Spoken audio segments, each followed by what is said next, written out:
ಸ್ನೇಹಿತರೆ ನಮಸ್ತೆ.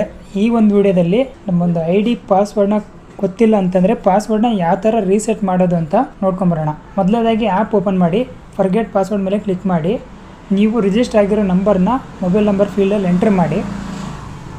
ಇದಾದಮೇಲೆ ಸಬ್ಮಿಟ್ ಮೇಲೆ ಕ್ಲಿಕ್ ಮಾಡಿ. ಇದಾದಮೇಲೆ ರಿಜಿಸ್ಟರ್ ಆಗಿರೋ ನಂಬರ್ಗೆ OTP ಬರುತ್ತೆ. OTPನ ಸಬ್ಮಿಟ್ ಮಾಡಿ.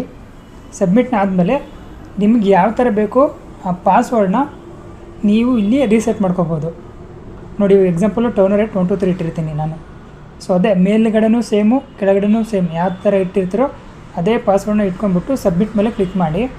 ಇದಾದಮೇಲೆ ಕಂಟಿನ್ಯೂ ಟು ಲಾಗಿನ್. ಈಗ ಒಂದನೇದು ID ಬಂದು ನೀವು ಅಕೌಂಟು ಕ್ರಿಯೇಟ್ ಮಾಡಬೇಕಾದ್ರೆ ಒಂದು ನಂಬರ್ ಏನು ಕೊಟ್ಟಿರ್ತೀರೋ ಆ ನಂಬರ್ ಎಂಟ್ರ್ ಮಾಡಿ. ಇದಾದಮೇಲೆ ಜಸ್ಟ್ ಇವಾಗ ರೀಸೆಟ್ ಮಾಡಿರೋ ಪಾಸ್ವರ್ಡ್ನ ನೀವು ಪಾಸ್ವರ್ಡ್ ಫೀಲ್ಡಲ್ಲಿ ಎಂಟ್ರ್ ಮಾಡಿಬಿಟ್ಟು ಸೈನ್ ಇನ್ ಬಟನ್ ಮೇಲೆ ಕ್ಲಿಕ್ ಮಾಡಿ.